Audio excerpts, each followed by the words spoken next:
إذ جاءها المرسلون إذ أرسلنا إليهم اثنين فكذبوهما فعززنا بثالث فقالوا إنا إليكم.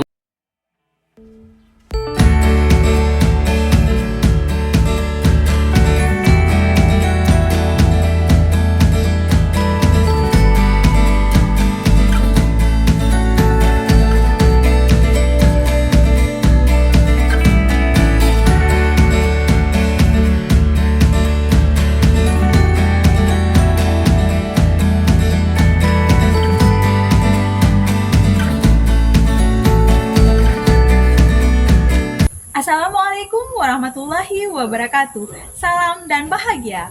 Perkenalkan, nama saya Suci Lestari Dewi, calon guru penggerak Angkatan 11 Kabupaten Aceh Selatan. Pada video kali ini, saya akan menampilkan aksi nyata saya tentang modul 1.4 diseminasi budaya positif di sekolah. Nah, diseminasi ini saya laksanakan pada sekolah tempat saya mengajar, yaitu SMA Negeri Kota Bahagia. Selamat menyaksikan dan terima kasih.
wassalatu wassalamu ala asyrafil anbiya'i wal mursalin wa ala alihi wa sahbihi ajma'in.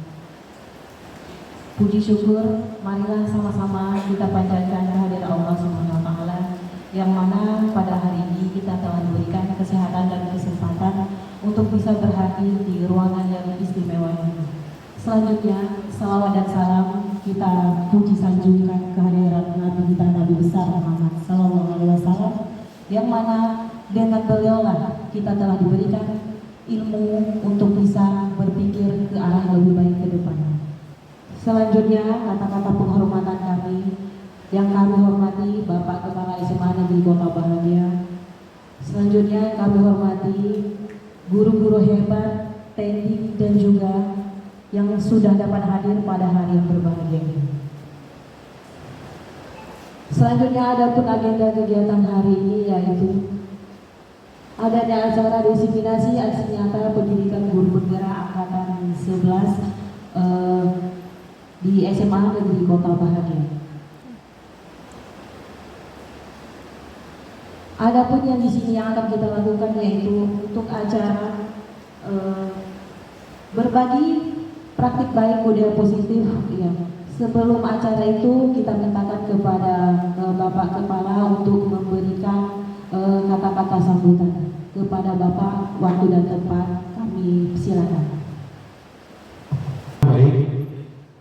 Assalamualaikum warahmatullahi wabarakatuh. Assalamualaikum warahmatullahi wabarakatuh. Puji syukur kehadiran Allah Subhanahu wa taala yang telah memberikan rahmat dan hidayahnya kepada kita sehingga kita dapat bertemu dalam agenda berbagi praktik baik terkait dengan budaya positif. Selawat dan salam mari kita hadiahkan kepada Nabi besar kita, Nabi Muhammad Sallallahu Alaihi Wasallam, yang telah memberikan pola pikir perubahan yang kita rasakan padanya. Bapak dan Ibu, hari ini merupakan salah satu berbagi praktik baik yang sangat positif yang perlu kita ketahui. Pertama, untuk bagaimana budaya positif ini bisa kita terapkan di satuan pendidikan kita.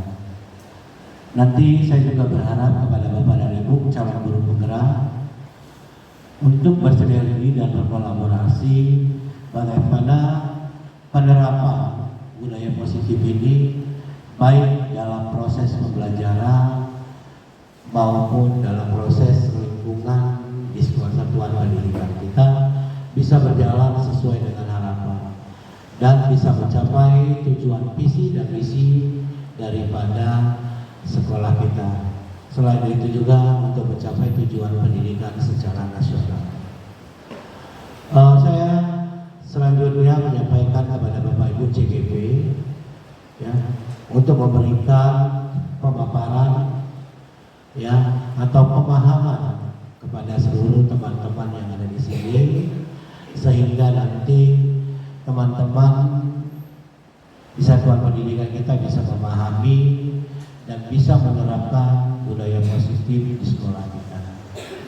Sekali lagi, sebelum saya mengakhiri kepada Bapak dan Ibu teman CGP, terus semangat, terus berkolaborasi, terus jadikan kegiatan ini salah satu bentuk dedikasi dan integrasi kita dalam bekerja. Dengan ini kegiatan diseminasi penyebaran budaya positif kita mulai. Demikian saya akhiri. Wassalamualaikum warahmatullahi wabarakatuh. Terima kasih banyak Bapak atas kata-kata sambutan, mudah-mudahan bermanfaat buat kami semua. Dan selanjutnya kami mintakan kepada kita langsung aja ke acara selanjutnya, yaitu kepada pemateri untuk mengikuti acara diseminasi budaya positif tersebut. Kepada pemateri kami silakan dengan waktu dan tempat. Assalamualaikum warahmatullahi wabarakatuh.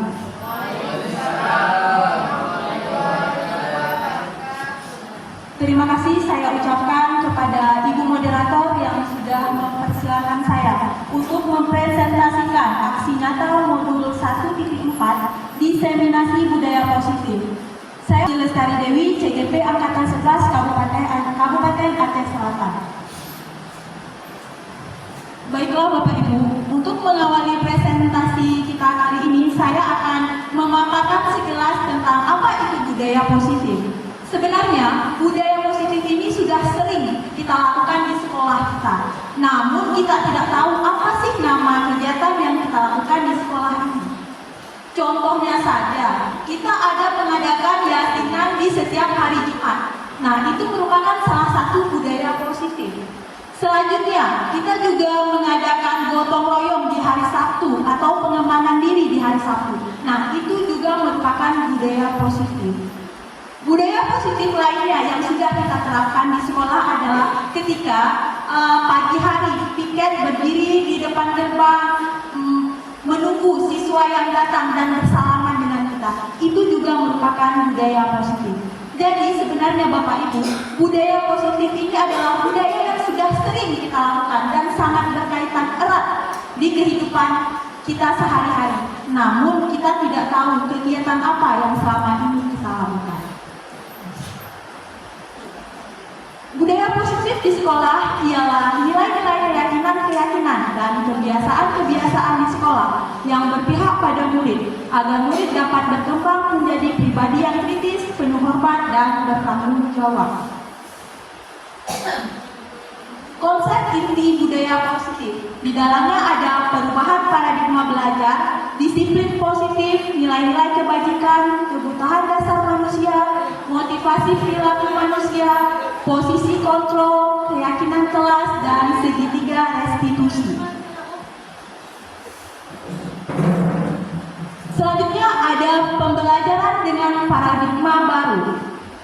Pembelajaran dengan paradigma baru merupakan pembelajaran yang dirancang berdasarkan prinsip pembelajaran berdiferensiasi, sehingga para peserta didik belajar sesuai kebutuhannya berdasarkan tahap perkembangan sesuai teori psikologi modern untuk mewujudkan profil pelajar Pancasila. Jadi, di pembelajaran berdiferensiasi ini, murid bebas belajar sesuai dengan gaya belajarnya.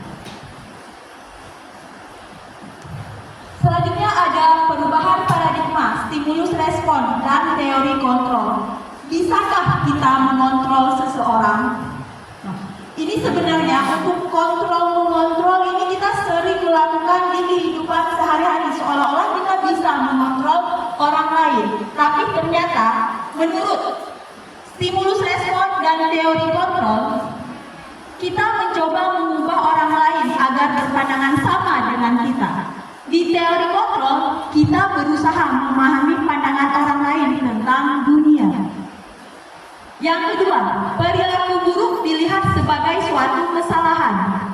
Untuk teori kontrol, semua perilaku memiliki tujuan.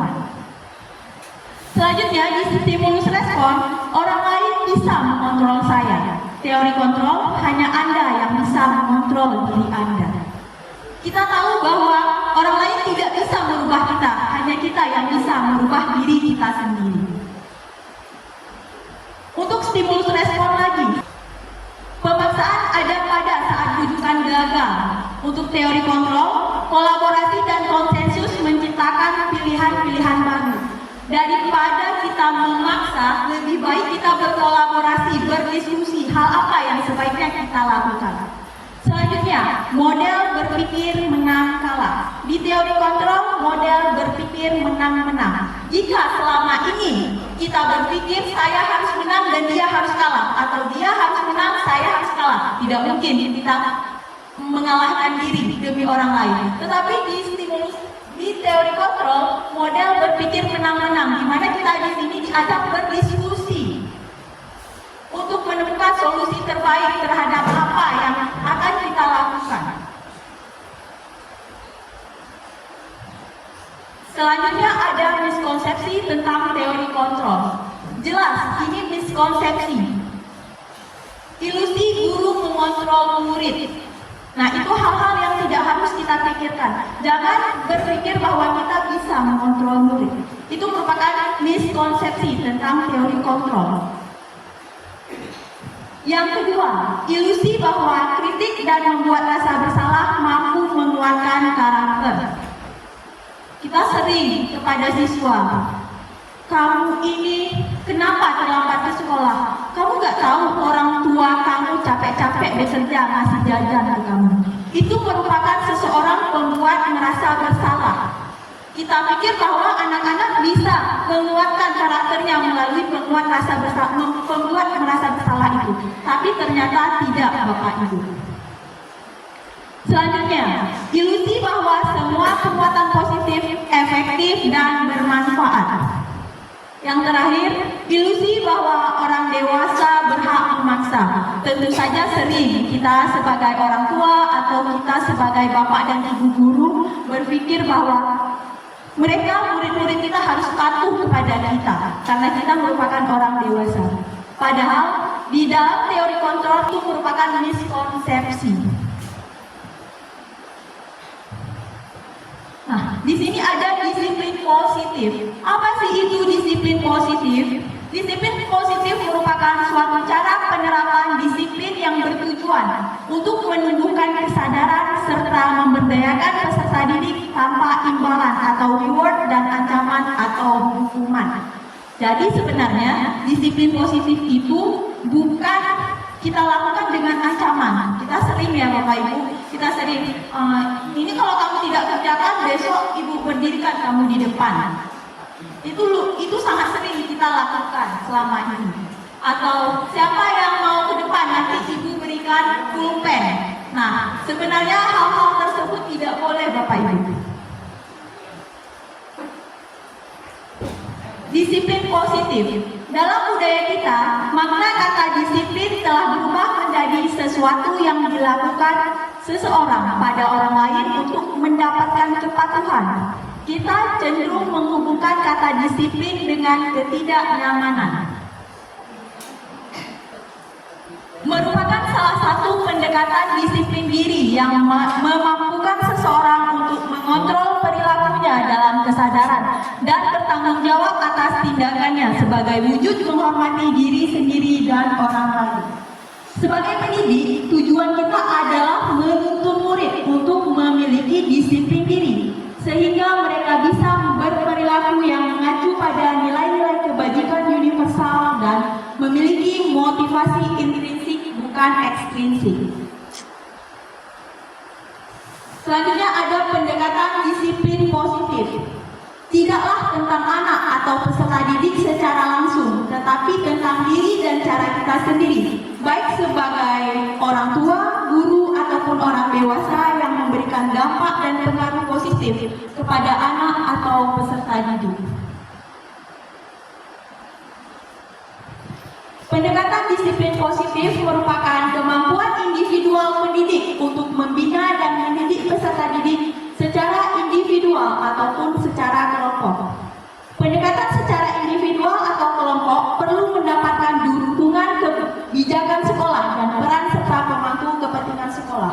Jadi Bapak Ibu, untuk menerapkan disiplin positif ini, guru tidak bisa bekerja sendiri. Misalnya, guru mata pelajaran ingin menerapkan disiplin positif, tapi hanya bekerja sendiri. Itu tidak bisa dilakukan tanpa ada dukungan kepala sekolah dan seluruh warga sekolah yang ada di sekolah tersebut. Berikutnya ada nilai-nilai kebajikan universal. Nilai-nilai kebajikan adalah sifat-sifat positif manusia yang merupakan tujuan mulia yang ingin dicapai setiap individu. Nilai yang disepakati bersama atau lintas bahasa, suku, bangsa, agama maupun latar belakang. Baiklah Bapak Ibu, selanjutnya merupakan nilai-nilai kebajikan universal. Nilai-nilai kebajikan adalah sifat-sifat positif manusia yang merupakan tujuan mulia yang ingin dicapai setiap individu. Nilai yang disepakati bersama lintas bahasa, suku, bangsa, agama maupun latar belakang. Contoh nilai-nilai kebajikan universal yang merupakan nilai-nilai yang sering kita terapkan di sekolah, yaitu nilai profil pelajar Pancasila. Yang pertama, beriman bertakwa kepada Tuhan Yang Maha Esa dan berakhlak mulia. Yang kedua ada mandiri. Yang ketiga ada bernalar kritis. Yang keempat ada berkebinekaan global. Yang kelima ada bergotong royong. Dan yang keenam ada kreatif. Nilai-nilai profil pelajar Pancasila ini sering kita terapkan di sekolah. Di setiap Sabtu di kegiatan kita ketika mengajar P5, kita sering membuka pembelajaran P5 dengan mengenalkan nilai-nilai Pancasila terhadap murid. Selanjutnya, kebutuhan dasar manusia. Kebutuhan dasar manusia adalah segala sesuatu yang kita lakukan untuk mendapatkan apa yang kita inginkan. Seluruh tindakan yang kita lakukan memiliki tujuan tertentu. Dan semua usaha terbaik yang kita lakukan adalah dalam rangka agar kebutuhan dasar kita terpenuhi dengan baik. Ada 5 kebutuhan dasar manusia. Yang pertama, bertahan hidup. Jelas, dalam kita bekerja untuk mendapatkan sesuatu, untuk membeli makanan, kita mencoba untuk bertahan hidup. Membeli pakaian, kita mencoba untuk bertahan hidup dalam cuaca panas maupun hujan. Yang kedua, kasih sayang dan rasa diterima. Kasih sayang dan rasa diterima ini sering kita butuhkan, baik itu di keluarga maupun di sekolah, di mana murid butuh perhatian kita, butuh kasih sayang mereka. Jika nilai kebutuhan ini, kasih sayang dan rasa diterima ini tidak ada, tidak diberikan kepada kita, maka perasaan apa yang kita rasakan? Sedih. Kita akan merasa sedih, kita merasa dikucilkan. Selanjutnya, penguasaan. Lumrah jika kita manusia biasa punya rasa ingin berkuasa, ingin menguasai diri kita sendiri. Selanjutnya ada nilai kebebasan. Nah, nilai kebebasan ini tidak bisa dipungkiri, kita semua ingin bebas. Jujur saja sebenarnya kita tidak ingin terikat, baik dengan orang lain ataupun terkadang kita tidak ingin terikat dengan diri kita sendiri. Ketika diri kita sendiri berpikir bahwa besok saya harus bangun pagi, kita ingin bebas. Tidak, saya ingin bangun jam 10 besok. Hal-hal mengenai kebebasan ini merupakan kebutuhan dasar yang lumrah dimiliki oleh manusia. Selanjutnya ada kesenangan. Jelas ya, bertahan hidup, kasih sayang dan rasa diterima, penguasaan, kebebasan akan membuat kita senang. Itu merupakan kesenangan. Bahkan hal-hal negatif yang kita lakukan itu untuk kita mendapatkan kesenangan. Coba Bapak Ibu sekali-kali tanya kepada murid, kenapa kalian berbuat seperti ini? Tak jarang kita temui bahwa anak-anak akan menjawab, saya suka Bu, saya senang Bu, saya jadi bahagia melakukan itu. Hal itu memang lumrah terjadi kepada kita. Tapi mari kita menggiring murid-murid kita, orang-orang terdekat kita untuk melakukan kesenangan dalam bentuk-bentuk lebih positif. Nah, motivasi perilaku manusia. Yang pertama, untuk menghindari ketidaknyamanan dan hukuman. Terkadang kita datang cepat itu bukan karena ingin dari diri kita sendiri, tapi kita takut ditegur. Kita takut rekan-rekan kita melihat kita dengan pandangan yang berbeda. Kita merasa tidak nyaman. Oleh karena itu kita datang pagi-pagi atau kita masuk ke dalam kelas. Terkadang saya sebenarnya 2 menit lagi pengen berleha-leha, tapi takut ditegur, nanti saya masuk sekarang lah. Tidak ada hal yang motivasi dalam diri kita sendiri. Yang kedua, untuk mendapatkan imbalan atau penghargaan atau reward dari orang lain. Kita menganggap yang bahwa kalau misalnya nanti saya datang cepat, pasti akan ada yang memuji saya. Yang ketiga, untuk menjadi orang yang mereka inginkan dan menghargai diri sendiri dengan nilai-nilai yang mereka percaya.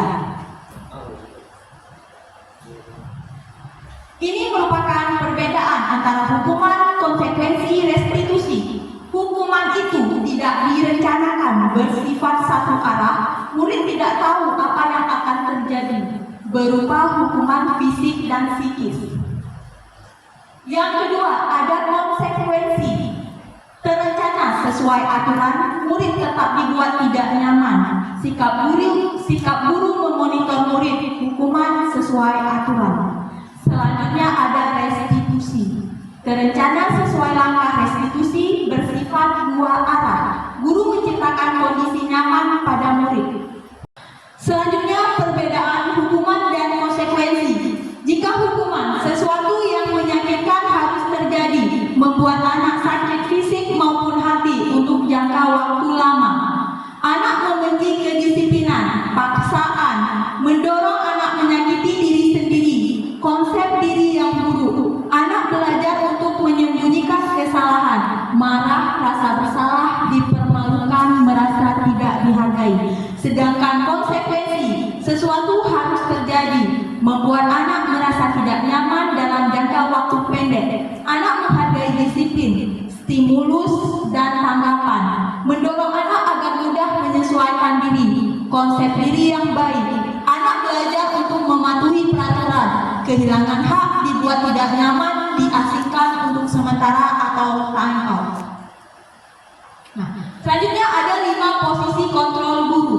Di sini ada sebagai penghukum, pembuat merasa bersalah, teman, pemantau, manajer. Sebelum saya menjelaskan lebih lanjut, saya ingin bertanya dulu kepada Bapak Ibu. Kira-kira menurut Bapak Ibu selama ini posisi kontrol mana yang sudah Ibu lakukan?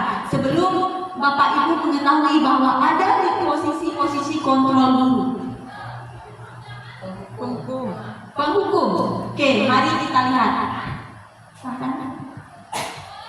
Di sini ada 5 posisi kontrol: motivasi, identitas gagal, identitas berhasil atau sukses, identitas berhasil sukses atau kontrol diri. Guru berbuat, penghukum, menghardik, menunjuk-nunjuk, menyakiti, menyindir. Nah, apa dampak pada murid?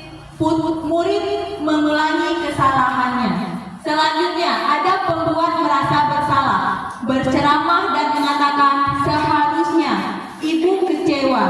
Apa dampak pada murid? Merasa rendah diri.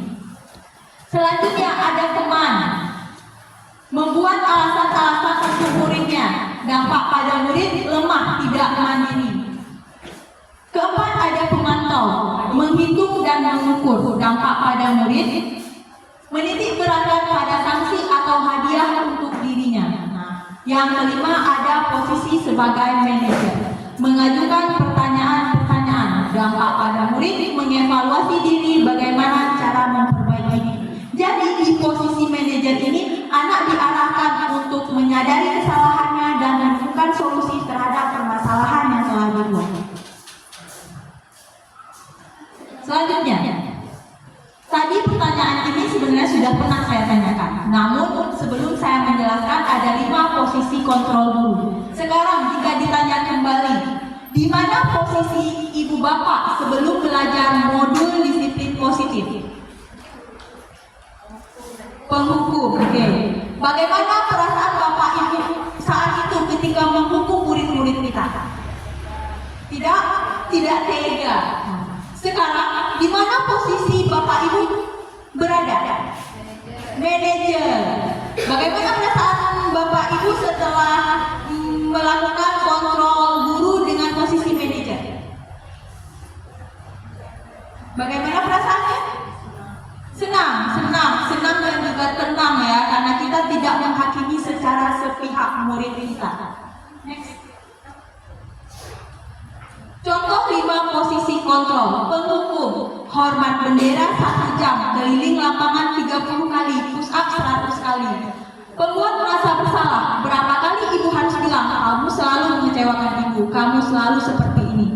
Yang ketiga, teman, ayo dong bantu ibu kali ini. Ya sudah, kali ini nggak apa-apa, besok jangan diulangi ya.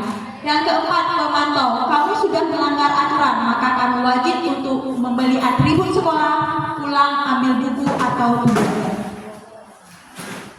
Manajer, apakah kamu mengetahui kesalahanmu? Kira-kira bagaimana kamu memperbaiki kesalahan yang telah kamu perbuat? Selanjutnya, keyakinan kelas. Seseorang akan lebih bergerak dan bersemangat untuk menjalankan keyakinannya daripada hanya sekedar mengikuti serangkaian peraturan yang tertulis. Pembentukan keyakinan kelas yang pertama bersifat abstrak berupa kalimat positif sedikit saja agar mudah diingat sesuai dengan kondisi kelas dan sekolah. Yang kelima melibatkan semua warga kelas dan warga sekolah. Bagaimana membuat keyakinan kelas? Yang pertama sama seperti yang telah dijelaskan tadi bahwa lebih abstrak dari peraturan berupa pernyataan universal. Dibuat dalam bentuk kalimat positif sedikit saja agar mudah diingat sesuai dengan kondisi kelas dan sekolah agar mudah diterapkan. Selanjutnya yang terakhir, semua warga kelas atau sekolah dilibatkan saat membuat. Tentukan keyakinan dari peraturan berikut. Nah, ini merupakan keyakinan dari peraturan-peraturan. Selalu kembalikan buku ke tempatnya. Merupakan tanggung jawab. Dilarang mengganggu orang lain, menghormati orang lain. Hadir di sekolah 15 menit sebelum pembelajaran dimulai, menghormati orang lain dan berkomitmen. Dilarang melakukan kekerasan, keselamatan, menghormati orang lain. Dilarang menggunakan narkoba, kesehatan, bergantian atau menunggu giliran, menghormati orang lain dan bersabar. Gunakan masker, kesehatan dan keselamatan. Jangan berlari di kelas atau koridor, keselamatan dan keamanan. Selanjutnya, ada segitiga restitusi. Suatu proses dialog yang dijalankan oleh guru agar dapat menghasilkan murid yang mandiri dan bertanggung jawab. Nah, segitiga restitusi ini Bapak Ibu berkaitan erat dengan posisi kontrol guru sebagai manajer.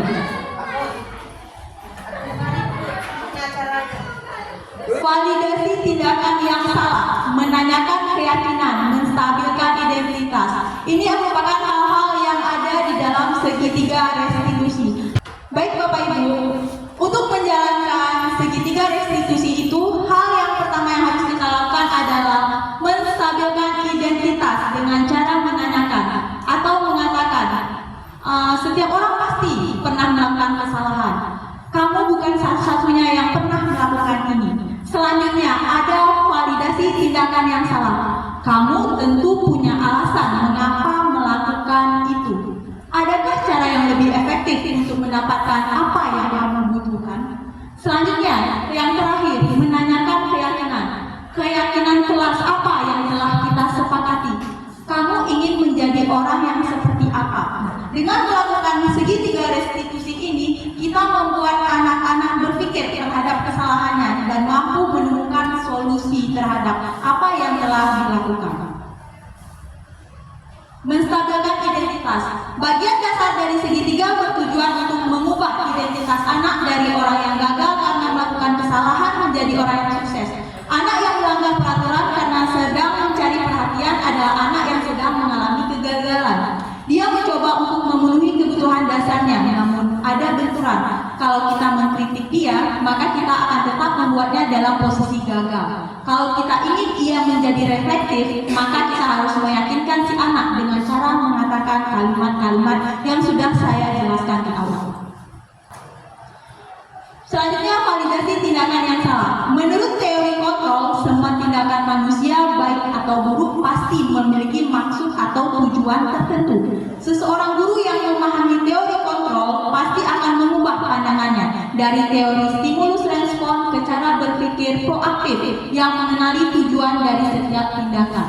Kita mungkin tidak suka sikap seorang anak yang terus-menerus merengek, tapi bila sikap itu mendapat perhatian kita, maka itu telah memenuhi kebutuhan anak tersebut. Jangan lupa Bapak Ibu, di awal saya sudah menjelaskan bahwa ada kebutuhan manusia, hal-hal dasar yang dibutuhkan oleh manusia. Salah satunya adalah kasih sayang, ingin diperhatikan.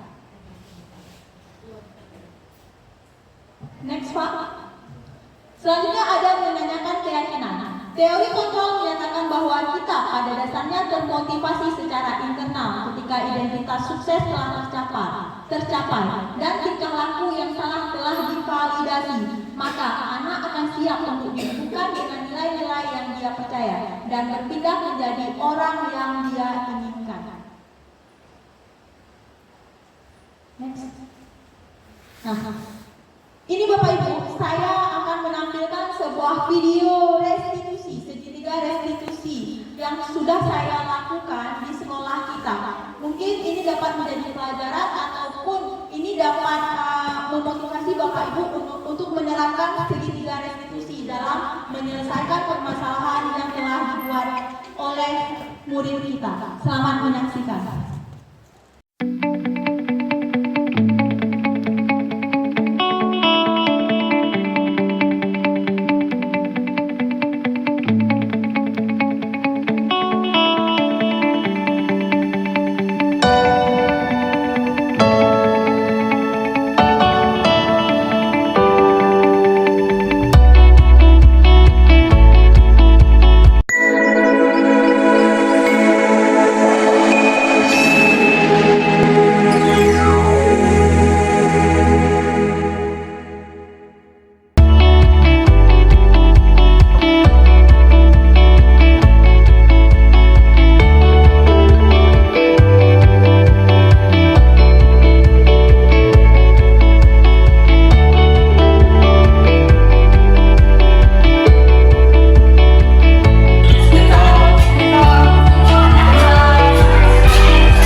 Bagaimana tugas kelompoknya?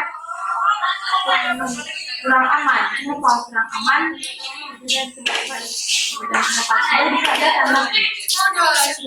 Sudah. Nah, proses pengerjaannya apakah lancar saja? Kurang lancar. Ibu sedikit mendengar bahwa ada permasalahan kelompok saat kalian bekerja mengerjakan tugas yang ibu berikan. Atul, Arman, ibu memanggil kalian di sini bukan untuk mencari siapa yang salah dan siapa yang benar. Namun, ibu memanggil kalian di sini untuk dengar alasan kalian apa sih permasalahan yang terjadi selama kalian mengerjakan tugas kelompok tersebut. Mungkin bisa dari Atul terlebih dahulu. Keluarga saya ada niat Herman terlambat dalam melakukan belajar. Kami takut akan berpengaruh pada kelompok kami. Oke, baik. Atul takut atau khawatir bahwa tugas yang tidak dikumpulkan oleh Harman, yang terlambat dikumpulkan oleh Harman itu akan berpengaruh terhadap nilai kelompoknya. Nah, untuk Harman sendiri, ibu mau mendengar pendapatnya. Aku terlalu mengatur, Bu, sehingga saya sulit untuk melakukan pendapat saya sendiri. Oke, bagi Harman merasa bahwa Atul terlalu mengatur sehingga Harman susah untuk mengeluarkan ide-idenya sendiri. Menurut kalian, apa solusi dari permasalahan yang ada pada kelompok kalian ini? Solusi dari saya membagi tugas dan memberikan jeda waktu untuk mengumpulkan. Oke, membagi tugas dan memberikan jeda waktu untuk mengumpulkan. Itu solusi dari Atul. Bagaimana dengan solusi dari Ahmad? Solusi dari saya, Bu, membuat kesepakatan kelas dan tidak menghargai pendapat seseorang. Baik ya, sangat bagus sekali solusinya. Yang satu mengatakan bahwa kita harus memberikan jeda waktu kepada teman-teman untuk mereka menuangkan ide mereka dan mengumpulkan masing-masing bagian dari kelompok mereka. Dan menurut Ahmad, kalian perlu membuat keyakinan kelas atau kesepakatan kelas untuk saling menghargai pendapat orang lain. Baik, terima kasih. Berarti kalian setuju dengan solusi tersebut? Berarti kalau setuju silahkan bersalaman. Baik, silakan kerjakan tugas kelompok itu dengan baik dan kumpulkan secara tepat waktu. Selesaikan perselisihan pendapat ibu sehingga nilai yang kalian dapatkan bisa sesuai harapan kalian. Akan kembali ke kelas. Assalamualaikum warahmatullahi wabarakatuh. Kami ucapkan terima kasih kepada Bu Suci karena telah menyelesaikan permasalahan yang ada dalam kelompok kami. Dan tugas kami terselesaikan dengan baik. Dadah. Assalamualaikum warahmatullahi wabarakatuh.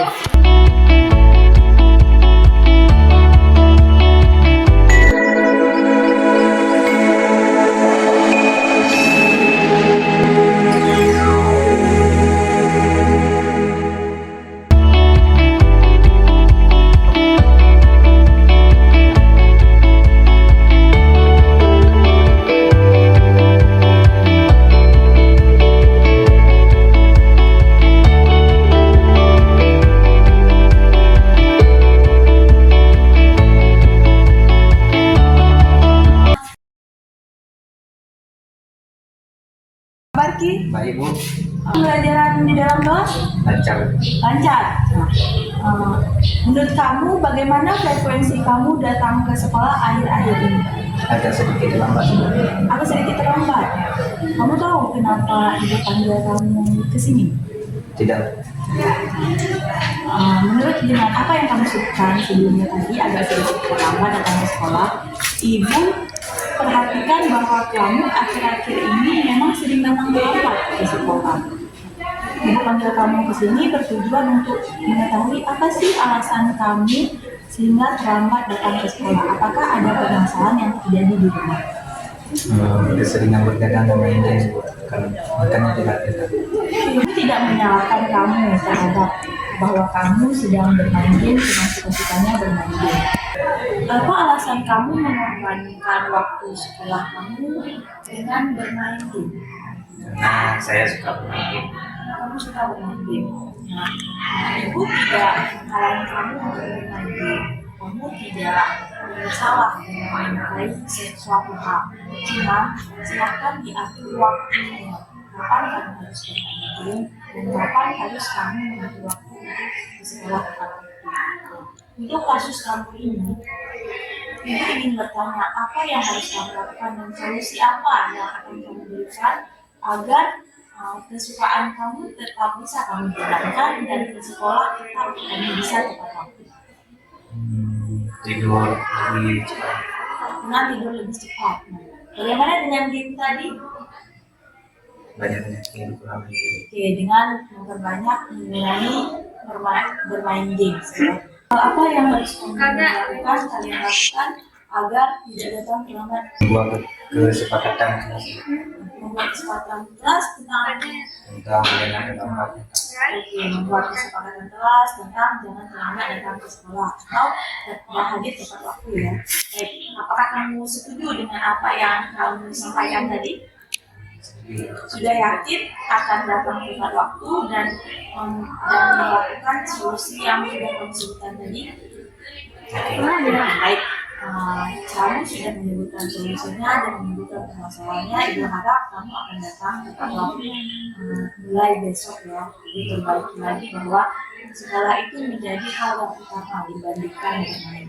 Terima kasih. Silakan kembali ke kelas.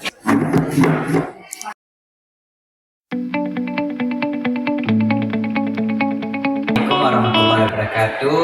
Saya dari kelas 11 dan nama saya Reza Rizky Melanda. Saya ingin berterima kasih kepada Ibu Suci yang telah mengingatkan saya. Insya Allah saya tidak akan mengulangi lagi dan tidak akan datang terlambat lagi. Assalamualaikum warahmatullahi wabarakatuh.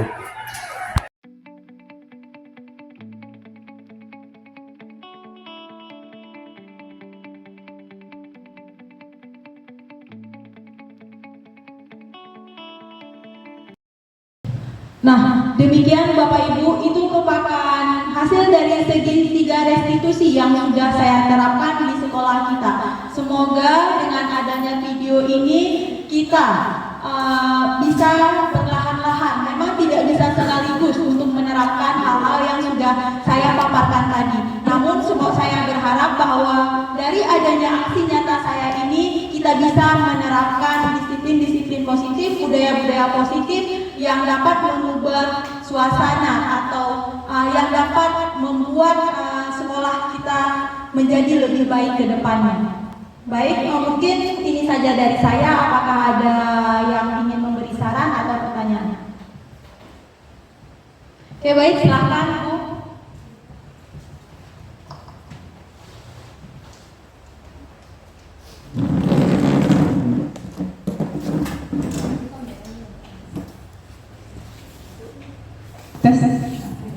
Assalamualaikum warahmatullahi wabarakatuh. Oke, terima kasih atas kesempatannya. Jadi di sini saya ingin bertanya tentang 5 posisi kontrol. Ya, boleh Bapak tolong slide-nya di 5 posisi kontrol.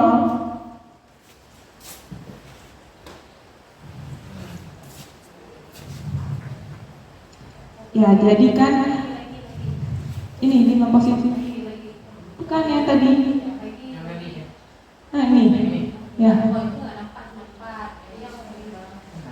Ya, oke. Di sini kan 5 posisi kontrol, satu lagi tadi manajer. 5 posisi kontrol di sini kan udah Ibu jelaskan tadi. Jadi ada yang penghukum, teman, pembuat merasa bersalah, pemantau, dan manajer. Nah, kalau menurut Ibu sendiri, dari 5 posisi kontrol tadi, yang terpenting yang mana dan alasannya kenapa? Baik, terima kasih. Itu saja pertanyaan dari saya. Assalamualaikum warahmatullahi wabarakatuh.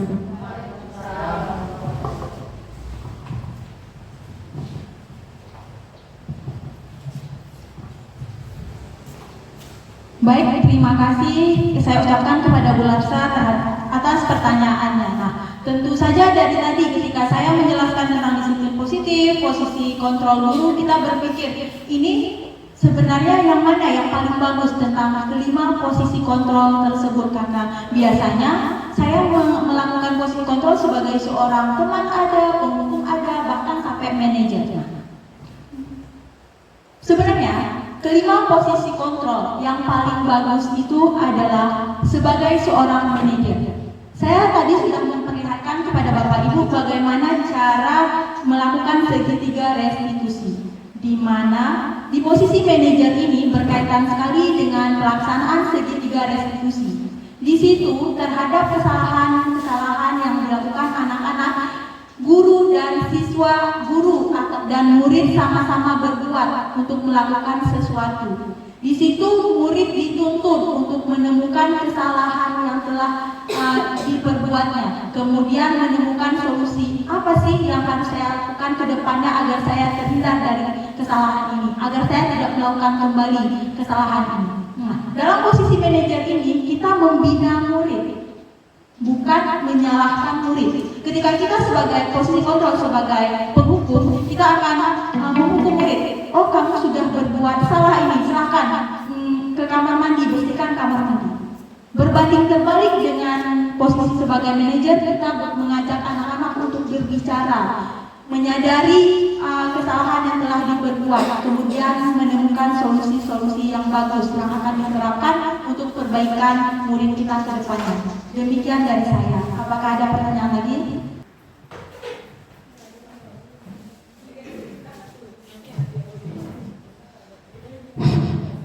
Assalamualaikum warahmatullahi wabarakatuh. Terima kasih kepada materi pada hari ini yang telah memberikan saya kesempatan untuk bertanya. Yang menjadi pertanyaan saya di sini masalah penerapan budaya positif ini terhadap kontrol tadi ya.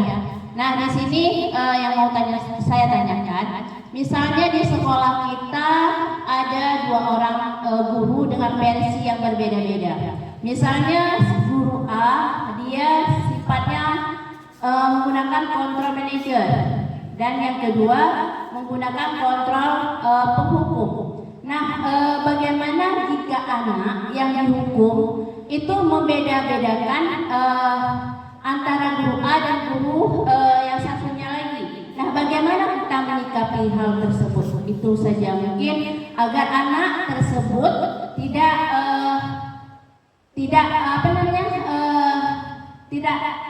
membanding-bandingkan antara guru A dengan guru B.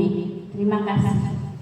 Di awal tadi saya sudah menjelaskan bahwa disiplin positif ini, budaya positif ini tidak bisa diterapkan sendiri-sendiri, butuh kolaborasi antara kepala sekolah dan seluruh warga sekolah. Begitu pula dengan 5 posisi kontrol ini. Jika dalam suatu sekolah terdapat perbedaan posisi kontrol, maka anak-anak pasti akan membedakan. Itulah gunanya kami membuat aksi nyata ini kepada Bapak Ibu agar kita bisa bersinergi, berkolaborasi, saling berkomunikasi tentang segala hal apapun budaya positif yang akan kita terapkan, sehingga tidak akan ada perbandingan oleh murid terhadap antara guru satu dengan yang lainnya. Contohnya sebagai posisi kontrol tadi. Jika kita sepakat untuk menerapkan posisi kontrol sebagai seorang manajer, maka kita harus sering berkomunikasi, berkolaborasi untuk menerapkan segitiga restitusi yang sudah pernah saya tayangkan tersebut. Baik, terima kasih. Saya akhiri. Assalamualaikum warahmatullahi wabarakatuh. Saya kembalikan kepada moderator. Jadi demikianlah hasil pemaparan dari Pak Pemateri tadi, yaitu tentang designasi budaya positif. Mudah-mudahan apa yang telah disampaikan menjadi suatu hal yang sebenarnya bukan suatu hal yang baru buat kita, tapi mungkin namanya saja yang belum tahu. Mudah-mudahan ke depan kita juga bersama-sama bisa menerapkan budaya positif di lingkungan sekolah. Seperti yang disampaikan pemateri tadi, bahwasanya pembiasaan budaya positif itu tidak bisa dikerjakan dengan sendiri, dengan individual, tapi harus tergerak dengan semua komunitas sekolah yang ada di sekolah kita ini. Mudah-mudahan kita semua, para dewan guru dan semua warga sekolah akan bisa mewujudkan disiplin positif dan akan mewujudkan budaya positif ke depannya. Sekian dari kami, mungkin ada kata-kata yang salah, kami mohon maaf, lebih dan kurang kami ucapkan Assalamualaikum warahmatullahi wabarakatuh.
Nah, baiklah, sebagai penutup, dalam penerapan program disiplin positif, hendaknya guru memiliki standar kepribadian, profesional dan sosial yang baik, di mana guru mampu merefleksikan dirinya dalam posisi kontrol saat ini. Bagaimana perjalanan dirinya sebagai among atau manajer? yang menuntun murid-muridnya menjadi insan yang mandiri, merdeka, dan bertanggung jawab. Baiklah Bapak Ibu, demikian dari saya. Semoga hal-hal yang baik yang sudah saya sampaikan dapat kita terapkan di sekolah kita, sehingga menciptakan sekolah yang nyaman, aman bagi seluruh warga sekolahnya, dan juga menciptakan perbaikan-perbaikan untuk masa depan sekolah kita yang lebih baik. Terima kasih.